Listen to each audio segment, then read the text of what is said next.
Hey everyone, you're listening to the Active Turnkey Podcast, a podcast designed for hands-off, passive real estate rental investors. In the Active Turnkey Podcast, you'll hear Tom Olson and Jared Stoltmeister discuss all things turnkey rentals with other turnkey providers, service providers, and rental investors. Our goal is to help you reach your financial freedom and whatever comes after that. Let's go. Hey everybody, welcome back to the Active Turnkey Podcast. I'm your host, Jared Stoltmeister, and we have three guys in the room today, not two. That's why you see three people if you're watching the video right now. Yeah, so if you're paying attention to the video. If you're listening, you probably wouldn't know that. Yeah, it's okay. And if you didn't know that would be expected, I would imagine. But in this case, we have three. Of course, the Tom Olson's with us, as usual. That would be me. And we have the Josh Belk.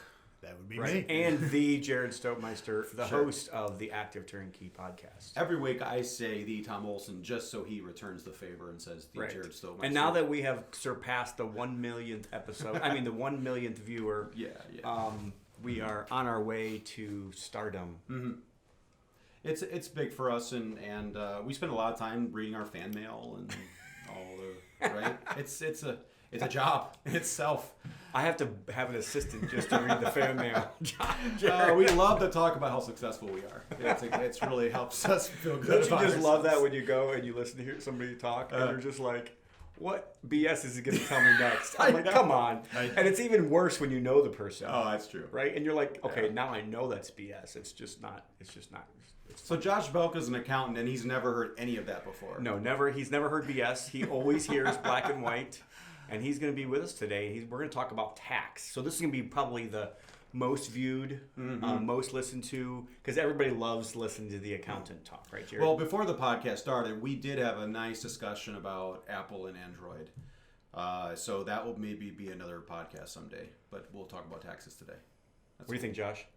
I think that you guys need to rename this podcast something with the word bloviating in it, because that's what I'm hearing at the moment. That was on the list. It was close. It was one of those choices close. that we chose between Active Turnkey and whatever he said. Active Turnkey won out. So Josh, how you doing? How's the business going? Well, I appreciate you guys having me on today. So, Tom, what are some of the questions that investors are asking right away about? Well, Josh is my accountant. So first of all, Josh is my accountant. He's not on this show to try to drum up business. He might get business, but at the end of the day, he's got too much business, and he doesn't need any more business.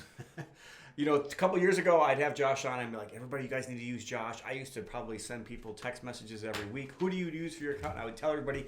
I have stopped telling people who I use now because Josh is so busy that sometimes he doesn't even get back to our stuff really fast. But he is honestly he's becoming a national speaker, and he's really becoming well known in the real estate space, because to be a real estate accountant, you kind of have to be niche. You can't just say I'm an accountant and I do real estate, because there's so many things that are going on in the real estate world that you have to understand. You have to understand. It's so funny. Most people don't even understand depreciation. People don't understand some of the real basics. So I think we haven't had Josh on this podcast yet. So we're going to try to go over some of those real basic things today. And it's interesting because, investors, they do their homework. So when I get on the phone for the first call, they're studying deals. They're evaluating what's important to them. They're going through all that stuff. And then usually later is we're like, oh yeah, there's this tax stuff I got to think about. And so how do I create an LLC? And we'll get into all these different things. But these are things that come up, and it's usually well later after they've either started investing or they're in the process of getting going. So it's interesting how that works, for sure. Absolutely. So, I guess you kind of already brought it up at the very beginning when you're buying a property. And I guess this isn't really tax, right, Josh? Is company set up tax? It could go into tax. So why don't you just start there? So the type of entity that you want to have, just let investors know what types can you have, what types do you normally recommend, and what types do you normally see, and what are the benefits and features of each different entity? Sure. Well, there, of course, scriptural principle and multiple counselors there is safety or security. And one, I think it's extremely important when anyone gets into any sort of a venture. In this case here, we're talking about somebody who want to maybe diversify what they do, maybe add real estate into their portfolio. They would reach out to a company like yours. when they're looking to purchase a property, and of course that would be one of the people they would of course want to lean on your advice and expertise. But any person wanting to go out and start something, generally they would want to have a conversation, generally with their attorney and also with their accountant, and there can be a lot of overlap, both with on the legal side and on the tax side as well. And so in our office, generally we can we'll try to walk clients through the front end and then give them some direction. Sometimes they would use us for the entity setup, and sometimes they would go to their attorney, depending on where they're at and what they're looking to do, depending on what state they're in, and what they have going on, not just within the business, but also as part of the overall estate planning tools that they may utilize, a trust or something to that effect.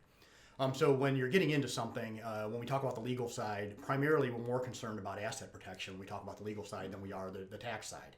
Right. So those decisions that get made. So, for example, for somebody who's going out and buying their first turnkey property, for example, if they were to call my office, the first thing I would suggest that they do would be to set up at least a single member LLC to place that property in for asset protection. It doesn't do anything for you for tax. It's going to be taxed the same way, regardless. But to have that asset, to have that protection, more for what is their bread and butter. For example, if you might have maybe a doctor listening to the podcast today, or somebody who's another type of a professional that they're not a real estate professional. So they're getting into their first property. They want to, they may have read, Think and Grow Rich or something like that, and they've got these, seeds planted in. I need to go and diversify into real estate, and it's what wealthy people do.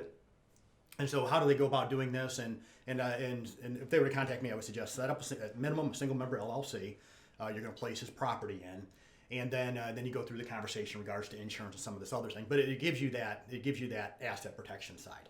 And then making sure that it's set up properly and that you're following the rules that relates to what's required with the LLC setup. So when you talk about that's very basic. There are lots of other entities that you can obviously own property in, right? So you can own property in an S-Corp, correct? You can. It's generally recommended that you never have rentals in an S-Corp solely, but you can, yes. There's nothing that prohibits it. So you said that, now that's kind of where I was going with this. You can own it in an S-Corp, but generally for rentals, for an investment, if you're going to hold the property for a long period of time, it is more advantageous to go with the LLC, the single member LLC, or maybe if it's a partnership or whatever. Either way, why is it more advantageous? Okay, so whether we're talking a single member LLC, which is if it's just you're owning it, it's a multi-member LLC, which at that point by default would be taxed as a partnership. So maybe you're bringing somebody else in on the deal, maybe a husband and wife if you're in a state to where that may make sense, where that would be structured as a partnership. It's still going to give you the asset protection, and then the taxation is going to be a little bit different. So a single member LLC is going to be on your individual tax return. A multi-member LLC is going to be taxed as a partnership. So it will have its own separate tax return. But regardless which direction you go on that end, whether it's a single member or multi-member LLC, whether it's taxed as what the IRS says a disregarded entity, or a partnership, multi-member LLC, in both those situations, there are no tax issues that you would run into there. The taxation can be the same. The problem is when you have an LLC taxed as an S-Corp or an S-Corp, and you place a passive real estate investments into an S-Corp, the IRS wants for S-Corp owners to draw a salary. So what you end up having to do is transition some of your passive income and turn it into active income. So then when you start, you have all the payroll compliance piece as well as the additional payroll taxes that come into play.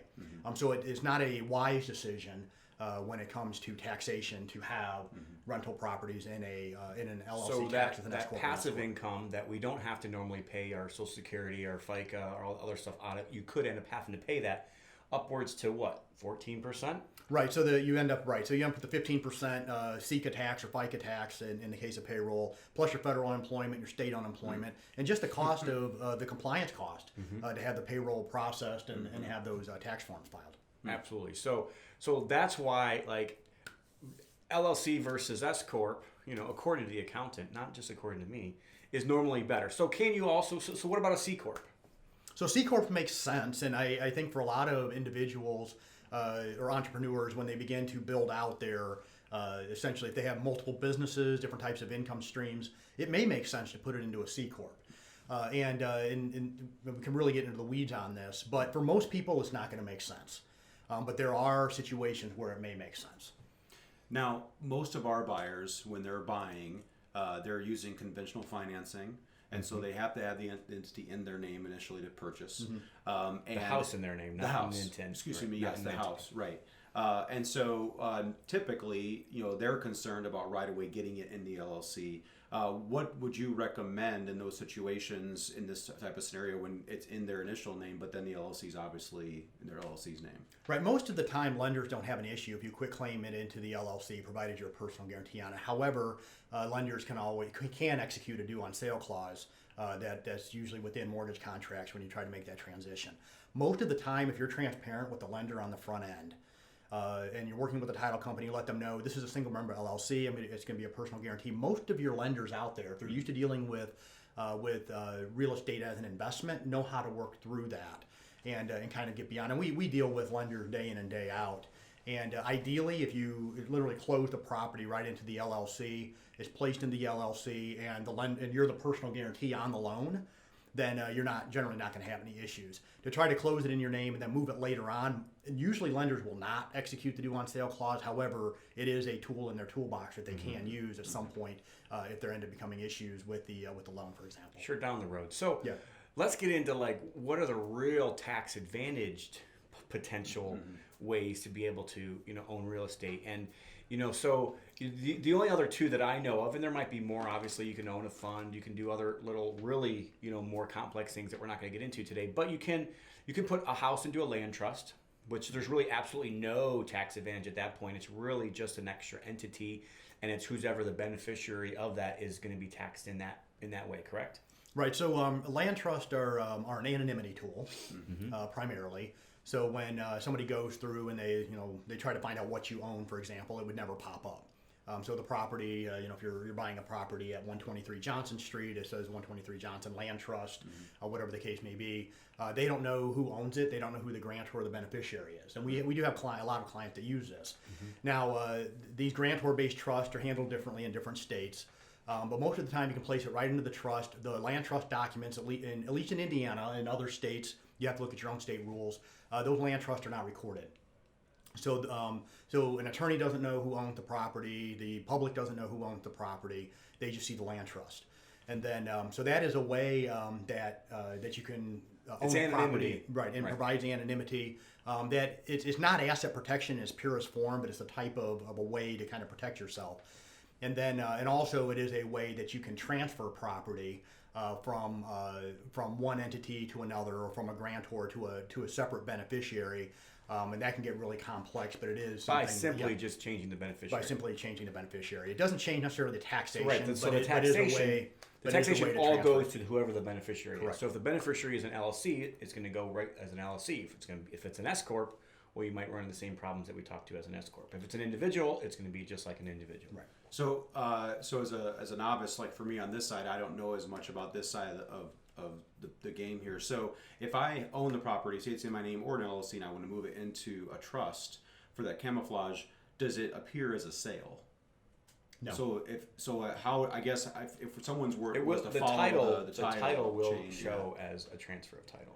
It shows a transfer of title, but it's not considered a sale. Correct. Okay. Well, I guess in my mind, like if someone were to try to follow along to find the owner, They could. would it appear to them that somebody else owns it once it moves from either my name or the LLC to the trust? Well, ideally, you want to close it into the land trust, and simply because when somebody goes and does a lookup, they'll see that XYZ properties purchases, and then it was transferred a few days later into this land trust. Yeah. So then they kind of look and say, okay, well, we saw who owned it before. In all probability, they own it. So ideally, you would want to close it directly into the land trust. And once again, if you're utilizing a lender, and there are many of them out there that's familiar with real estate investing, they work heavily with real estate investors. They're going to understand it, and they're going to be able to help you and walk you through that process. Interesting. So that didn't offer us any tax at all. It's really just a whole legal anonymity thing. But there is a way you can buy a property in an IRA.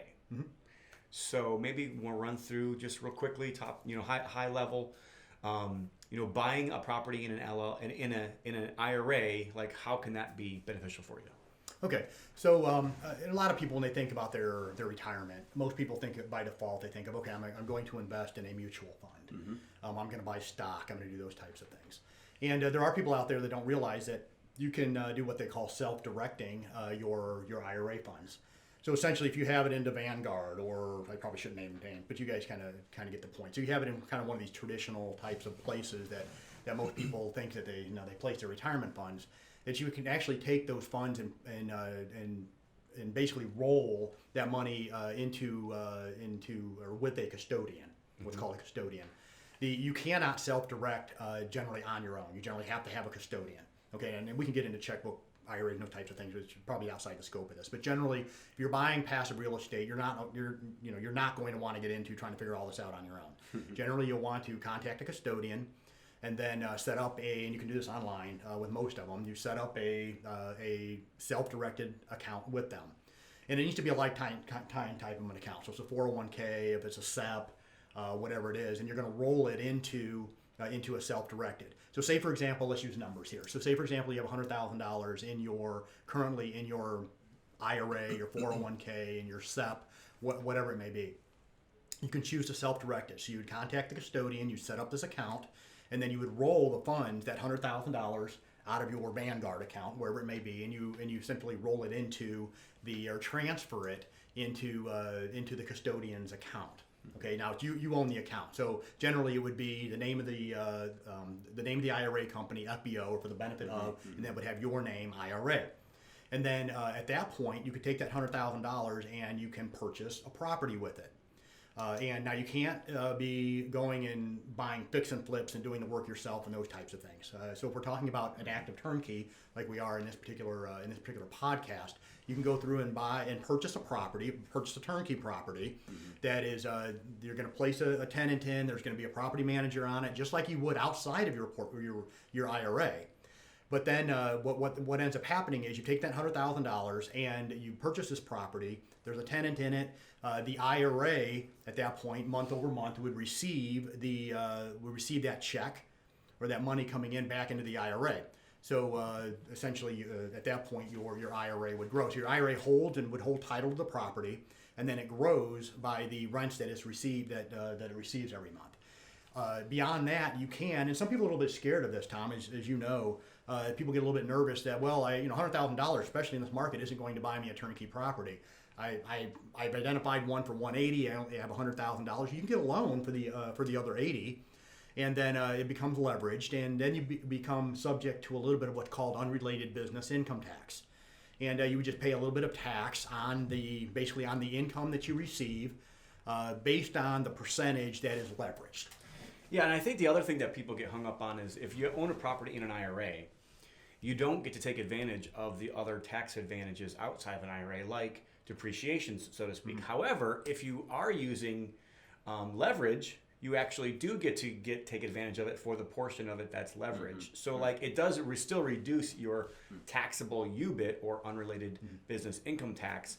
But like, so, and at the end of the day, we talked about this before the podcast even, is like a lot of people are afraid of UBIT. They think it's like this big extra tax. It's really not that much. When you really run the numbers, it's like always less than 10%. Every time that I've ever seen somebody do an actual thing with property in an IRA, they've always found out it's way less than 10% of tax. So that's not 10% of the money that's in there. It's 10% of the tax that you would have ended up paying. It's really a very small amount of money when you consider all those things. Now you do have to put 40% down. There are only specific lenders that will do these types of loans, and that can be a different podcast. We talk a little bit more about maybe specific. We have a custodian on or something that will talk about IRAs. But I did just want to let everybody know that there is other tax advantages that you can, or advantages of a way to actually purchase and what entities to actually have properties in. Make sense? Oh yeah, I'm ready to write a book. Jared's ready? No, just kidding. So Josh, what are some mistakes you see investors making? Just out the gate, what are some things you see? Again, particularly within the rental side of things. Do you see them where is that the land for you? Where you notice that? Well, I think primarily it's not having the conversation on the front end with the people you need to have the conversation with. So many times we see clients, not just in real estate, but in across the board, that they'll reach out to us or their accountant or their attorney even after they've already been in business. When we talk about tax, and we'll silo this to tax, there are a lot of things that can be done in December that cannot be done in January every year. So to make sure that that you're not going out there, you heard about this, maybe you're in a mastermind, maybe you heard about this on TV, maybe you read this in their book, oh, I can do this. Or at the Active Turnkey podcast. Or at the Active, boy, I can do this, and you get a light bulb on, boy, I can see a way that I can amass my wealth by using this vehicle, by using this this type of investment. I annoy Josh every time I go out of town because I'm always like, can I do this? Well, and it happens. I mean, if you were to look at my phone, I mean, people go and they hear things, and I'm glad they do. I like that there's education platforms like this one that can get this information out there. But a lot of times you're hearing something in a room, or you're hearing something, you read something somewhere, but it may not necessarily be directly applicable to you. Sure. So to make sure you're having that conversation, that you're setting up your LLC before you buy the property, that you're going through and you're having that conversation with your accountant to make sure that it's structured in a way as it fits, as it relates to your taxation. So you don't go through and throw a bunch of money after something that isn't going to give you the most impact as it relates to either tax minimization or increasing your wealth. Awesome. Love it. So, like, the only other thing that I know, Jared, that's really, like, tax related that I know for sure we want to get in this podcast, and maybe you have more questions, and Josh, maybe you have, I would like to get us a little bit of an update 2021 if there's some kind of update on things that are going. But I think the other thing that I think I understand for the most part, but even being owning rentals for over 20 years, like, I still feel like I have questions on, and that is depreciation. Understanding depreciation. Why does the government even give it to us? And then, like, I think I know the reason why, but, like, what advantages are there really in real estate? And I actually feel like it's kind of like one of those hidden advantages that most people don't understand. But the ones that do understand, like, and for instance, I have one of our investors, and he told me for the first 2 or 3 years that he owned rental properties with us, he had about 20 properties with us, it wiped out almost all of his active income. And this is a dentist making like $300,000-$400,000 a year. It's a serious amount of tax savings, or deferment really is kind of more of the word. That is kind of a hidden benefit. It's one of those I call it one of the 5 cash flow drivers in your actual property. People only look at the cash flow, how much money you make at the end of the month. But, like, the equity pay down that you're paying every month and the depreciation are one of those kind of hidden things that you don't really realize until at the end. So, Josh, can you do your best to explain depreciation? How does it work, and then why does the government give it to us, and then how does it kind of end up kind of all coming back full circle when you go and sell a property? Okay. And then maybe we can get into 1031s if that kind of like leads into that. Yeah, so there's like 3 or 4 things there, and it can be a very, and I can I'm sitting here. I can sit here and ramble on about this for quite a while. But let me try to kind of quickly run through this. So when we talk about taxation in general, we have to realize that the taxes are there to basically do one of 2 things. Okay, so first of all, and I'm going to try to keep this as apolitical as I possibly can. They're not there to take money out of our pocket? So yeah, okay, I mean, sorry. sometimes I don't want to. I went political. He said no political. I'm going to go there. So the because both sides of the aisle have and one side is a lot of crony capitalism. The other one is kind of this whole kind of redistribution of wealth, kind of that goes behind it. So, but primarily the taxation is there, or the tax strategies are there to get us to act in a certain way. So when we talk about special types of depreciation, which I'll get into here in a moment, is to get us as business owners, as investors, to act in a certain way. I mean, I think that's the best way to like explain it. I really do. But, like, I always question that. I'm like, do they really want me to do this? And then when I do it, like, then like as an investor, we all get criticized because we're crony capitalists, right? Well, a lot of times you get criticized.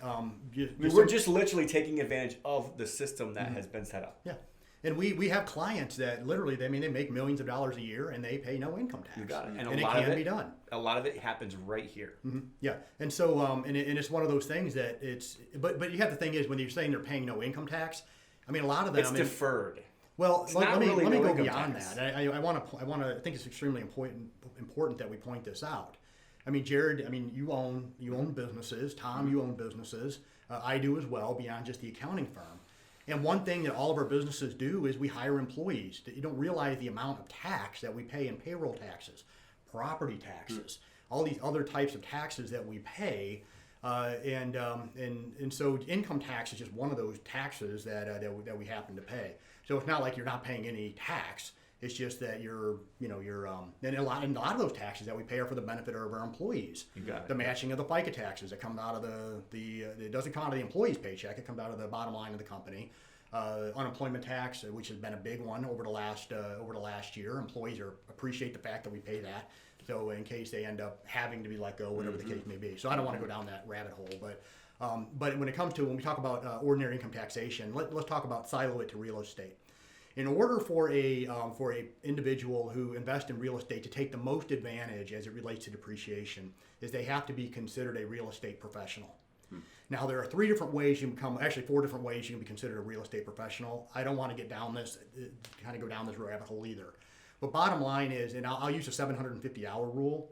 So you have to materially participate in the real estate activity. So this can be development, management, construction, whatever the case, hands-on, whatever the case may be, for 750 hours a year, and you need to keep some sort of contemporaneous records of it. So kind of keep a log that can include, going out identifying a property, doing these types of things. If you meet that 750 hours, you can do the math, how many hours is that a week, that type of thing. But if you do indeed hit the 750 hours, then at that point your losses do not have a ceiling on them. If you're under it, depending on your income level, it's going to be capped at $25,000. Now, you're going to take all of your passive real estate activity and combine it. So if you have a $30,000 loss on one property, you can offset it against the $30,000. It doesn't matter of the 750-hour rule. Okay, So that's zero. right? So it wipes itself out. But if you're going to take the maximum benefit when it comes to depreciation, you want to be considered a real estate professional.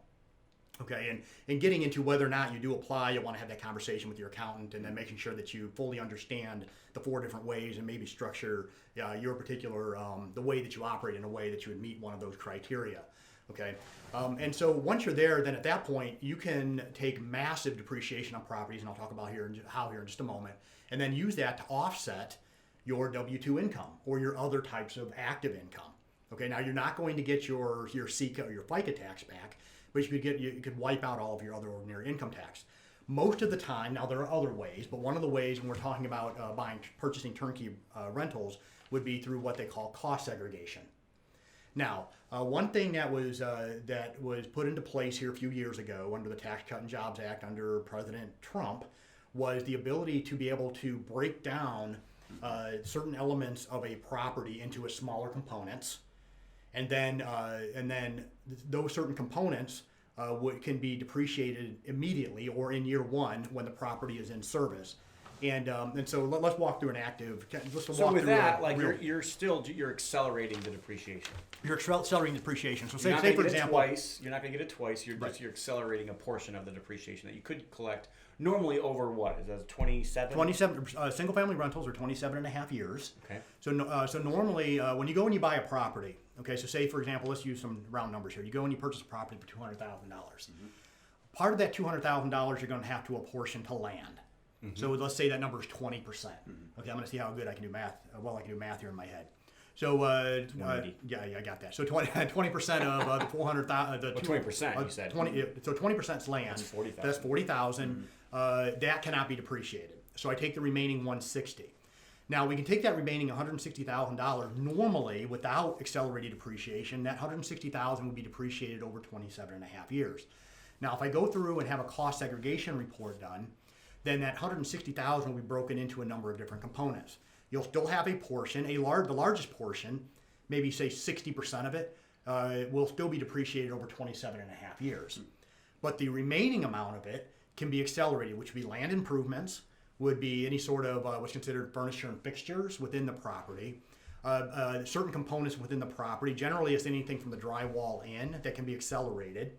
And so when the study is done, then you're going to take usually it's about 40% of that remaining amount, okay, and you would be able to at that point, it's usually 30 to 40%, and immediately expense it through depreciation in year 1.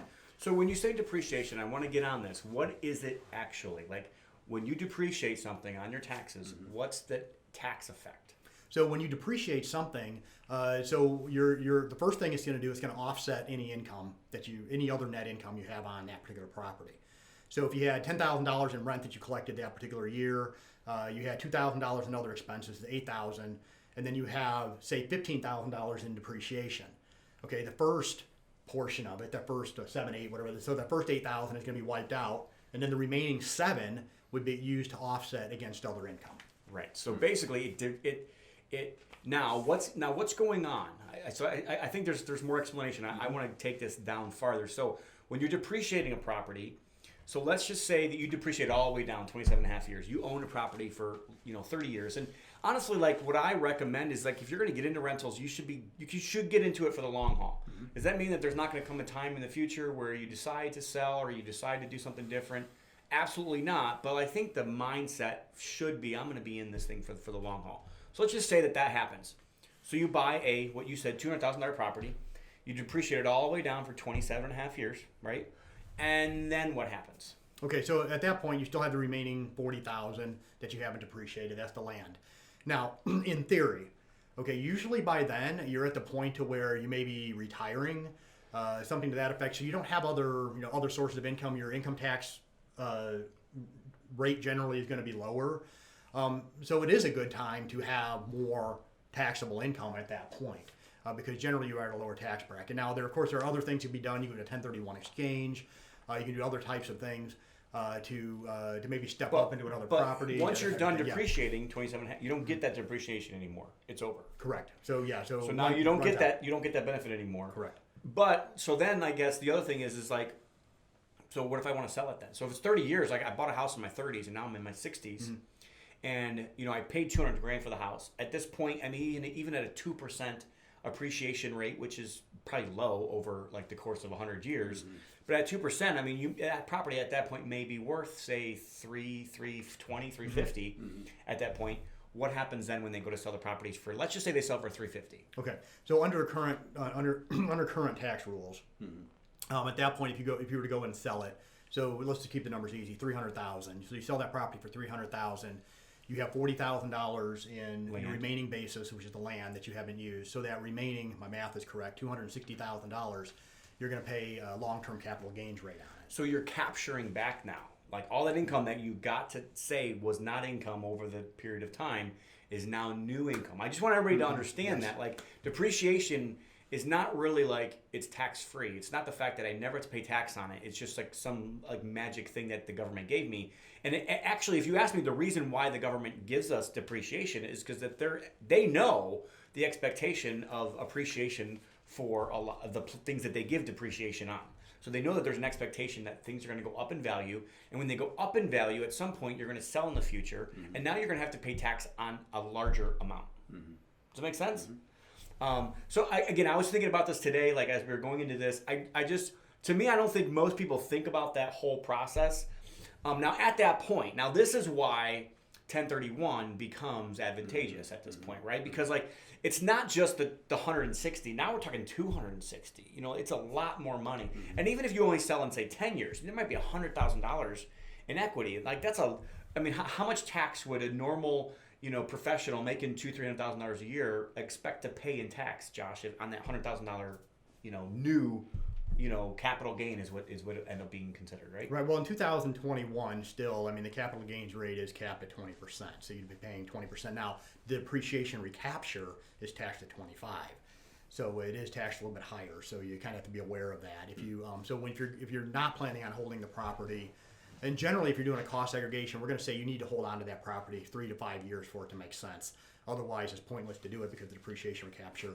And cost seg gets really complicated. Yeah. Most of our turnkey buyers don't take advantage of it. And honestly, like for me, I don't even worry about it because I feel like at the end of the day, if I do go to sell at some point, I'm going to have to pay it back anyways. So it doesn't really matter. So it really depends on, where you're at. If you're a professional and maybe the next 2 or 3 years, you're going to make an extra $200,000 or $300,000. I have friends of mine that they're in this boat. So they're looking for anything they can possibly use to offset income the next 2 or 3 years. Mm-hmm. If you're in that situation, then cost segregation may absolutely be a benefit to you, right? Sure. Yeah. So let's just get in quickly to 1031. We don't have a whole lot more time on the podcast, but just kind of explain 1031, what's required, and how can people take advantage of that, and like what does that mean in the whole tax world? Okay, so 1031 exchange, and of course there is an attack on this going on right now. And Well, the other thing we didn't talk about too when it comes to depreciation is the stepped up basis. So like, you want to explain stepped up basis right now real quick, or you want me to? No, go ahead. Josh is here to confirm if I'm right or wrong, right? So stepped up basis basically means like, let's just say I own the property for 30 years and I depreciated it all the way down. And then I die, right? Inevitably, like two things that we know are going to happen, death and taxes, right? So I die and I give these properties, they have to go somewhere, but my heirs, doesn't matter if it's my kids, doesn't matter if I'm giving them to Josh or Jared or Ben or anybody, whoever I give them to, like they now get a brand new stepped up basis, which from what my understanding is, Josh, is like the new market value. So if the new market value is $300,000 on this scenario that we gave, they get to start depreciating all over again at $300,000. Right, so they get the stepped up basis, which is the fair market value as of the date of death or 6 months after, which is called the alternative valuation date. Yeah. So that again, like that's a whole brand new benefit. That is like one of these secret sauces of generational wealth when it comes to passing on property, because they get a whole brand new stepped up basis and a whole brand new, $300,000 to depreciate over the next 27 and a half years. Now, there is some limitations beyond that. I don't believe you can redo that again, but that's probably a bit more complicated question. If Josh wants to get in that, you can or not.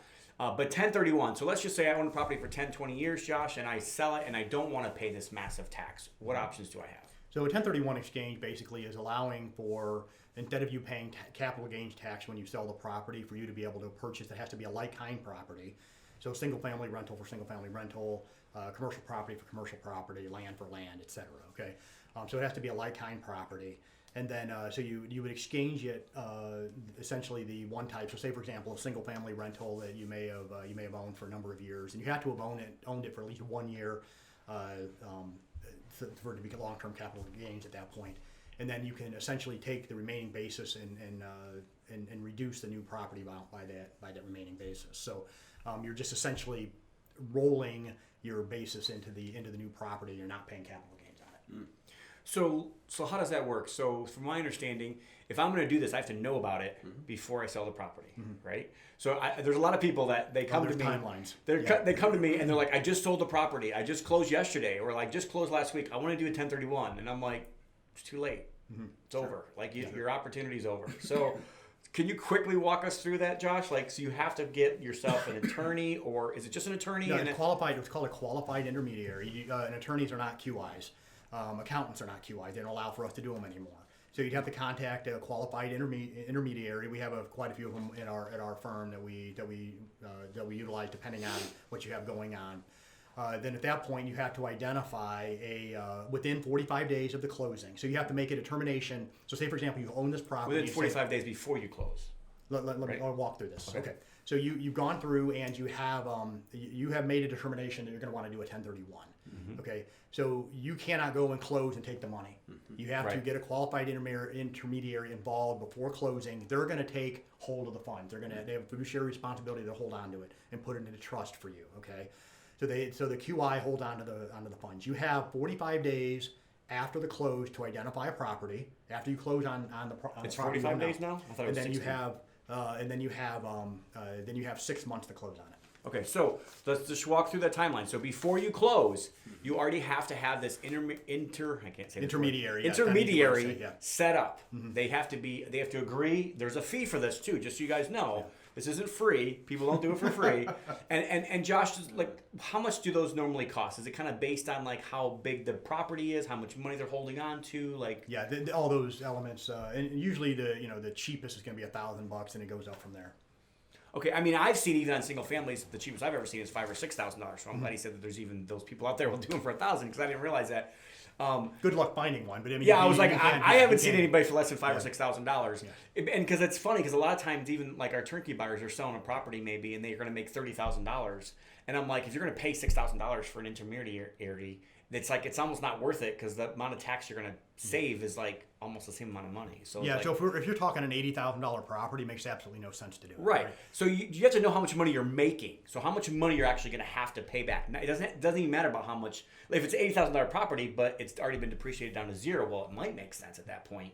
But it's not going to make sense if they bought it for 70 or 60 or 50 even. Like so, my rule of thumb, whether it's worth it or not, I want to be making $50,000 or more to even consider it. Like to me, I just don't think it's worth it. But that's just my opinion. That's not like black and white.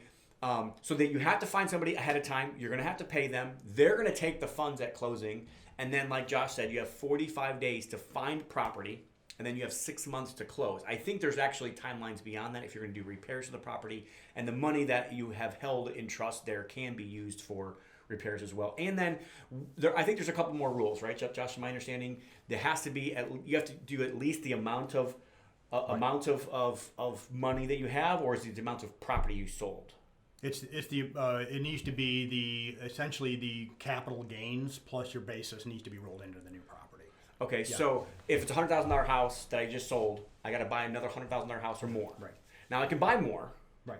Mm-hmm. And I can even use that big chunk to like buy more properties. Mm-hmm. Correct, as long as they're like kind, and I can leverage if I want to. Right. So all these things kind of go into play, and all you're doing. So one thing I want to clarify because I'm not understanding this now. You said it rolls into your new basis. Does that mean the basis that you start with on the new properties is now lowered? It's now lowered. Okay, so that's something that I didn't really completely understand until this podcast. So I'm glad that we clarified that. So let's just say I buy a $200,000 property, and I have this $100,000 chunk from the first deal I did. That was all gain. Let's just say it's all gain. I'm not sure. It probably couldn't have been.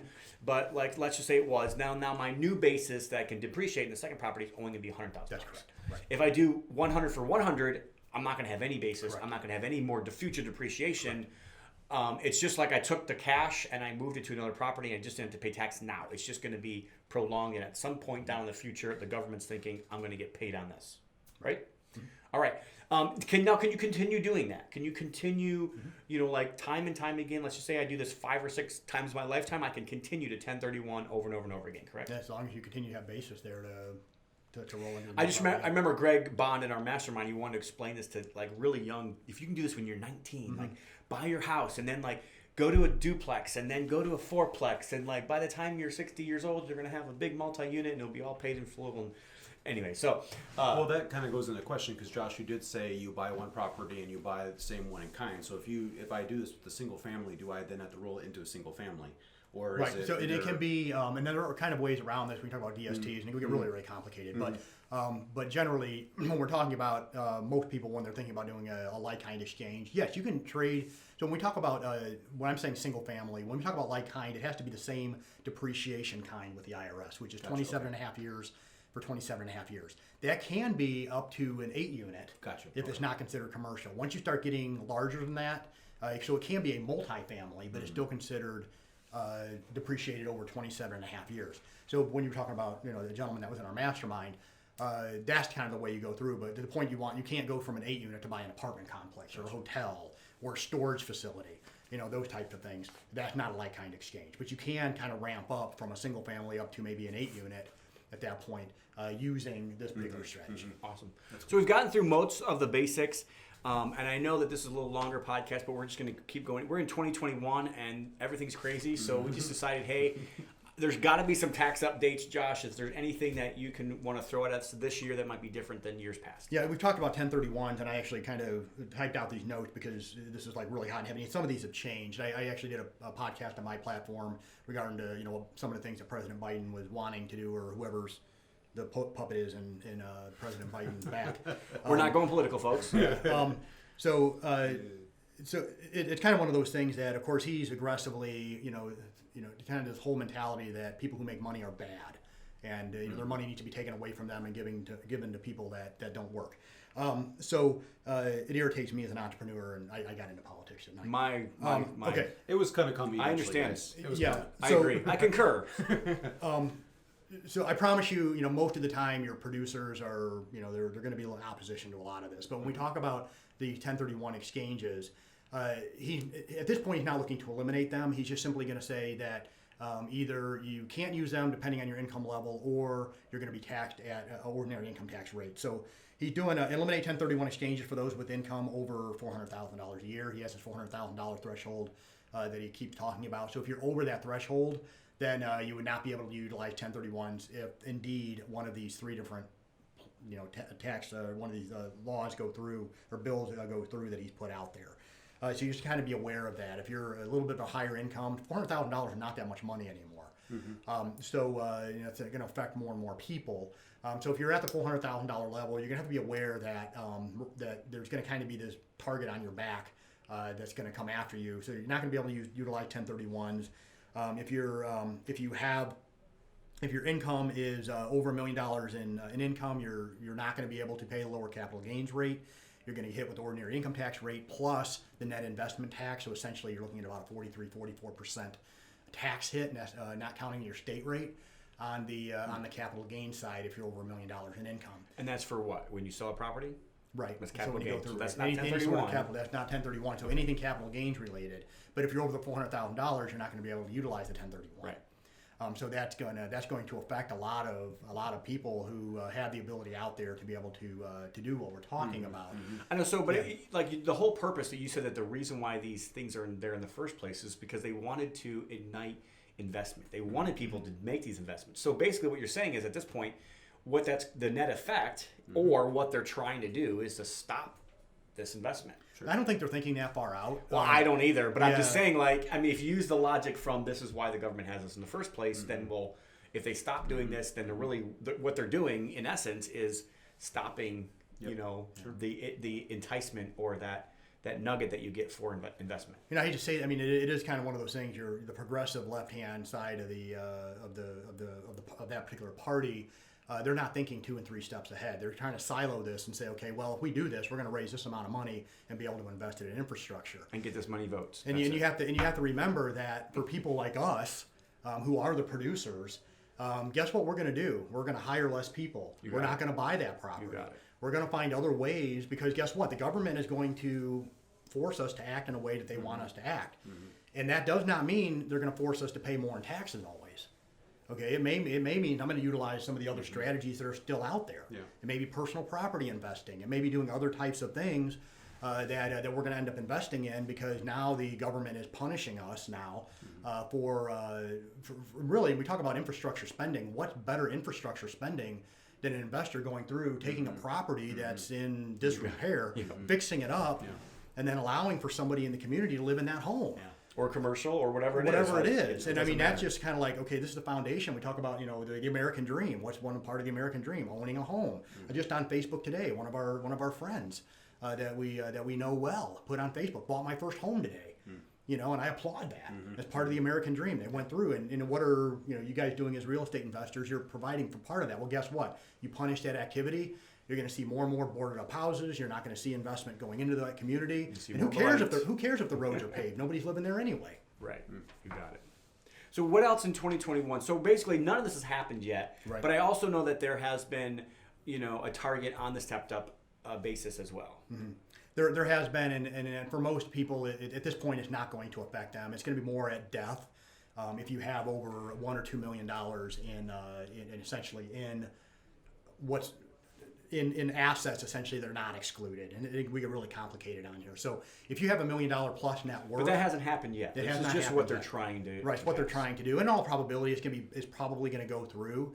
But it also, in all probability, for most people listening, by the time the next administration gets in, provided we don't continue down this crazy insanity of lack of understanding of the way the capitalism works that's going on now, that the next president that comes in Congress will reverse this and bring a little bit more sanity back to the marketplace. We can only hope so. We can only hope so. Yeah. So, anything else in 2021? Anything different that we need to keep our eyes on for real estate investors? For real estate investors, no, because there's a lot more that goes on to it. I mean, they're kind of doing a lot more for lower income taxpayers as it relates to some of these other things, and we can get to that on a different podcast, but for now, as far as for the real estate investors, just be kind of aware of those things. Keep your eyes open. If and this is a year, if you're looking to do something, the rules have not changed yet, and most of this will not go into effect until 2022. So if you're going to do something, act quickly, get it done now. whether it is a 1031, if you're looking to buy properties to take advantage of the accelerated depreciation. It does not look like they're going to change that as of right now, but they may. But those are things. I mean, this is the year to make things happen, where we know that, at least as of right now, what we're definitively looking at. And one thing that I think we all do understand is that those rates are going to go up, and some of those benefits that are in place now are going to be taken away. Absolutely. So thank you so much, Josh, for being on today. Appreciate your time. Thank you for your investment in our community. If somebody would want to get a hold of you, do you have a website or a place to be able to send them?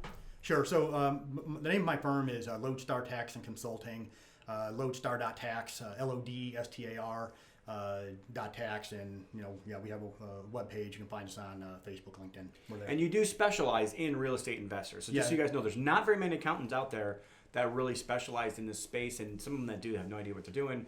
But really, like your typical accountant, like this has gotten so complex over the last 20 years that you don't even try using a regular accountant when it comes to your real estate stuff and your real estate thing specifically. And Josh, you also mentioned that you have a podcast. You want to tell everybody about your podcast? Sure. So my podcast is the Belk on Business podcast, and we're on all the podcast platforms, YouTube, etc. So Belk on Business. Belk on Business. Yeah, and you can connect with me directly on Facebook or LinkedIn, Josh Belk. And I've watched lots of his podcasts. I can't say I've watched every single one, but quite a bit of them. They come through my emails, and I'm like, ooh, I'm going to watch that one. Appreciate your time. Thank you so much, Josh, for being on. Any last words, Jared? No, of course, you know that we do build rental portfolios for investors. So if you're interested in getting going, first thing you start doing is reach out to your accountant. One of the first things you do is reach out to your accountant, reach out to an attorney, and you learn about the process of what you should be doing. And but we do build rental portfolios for investors, so you can reach out to us. You can go to our website at byolsongroup.com, or you can reach out to me at Jared at byolsongroup.com. And so also we do have an event coming up, Tom, if you want to talk about that. Oh, sure. We do have a real estate free-for-all event. If you guys are more than welcome to come, it is free, but you have to get a ticket. So that's the only stipulation. We only have 100 seats, and as of right now, we actually have like close to 100 people that have said that they're going to be here. We're still letting people in because I know people canceled the last minute.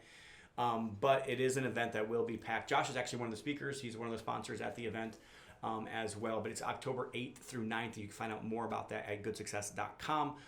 If you really want to go right to it, I think it's / real estate free for all or free for all. I'm not sure. Just go to goodsuccess.com and you'll find it there.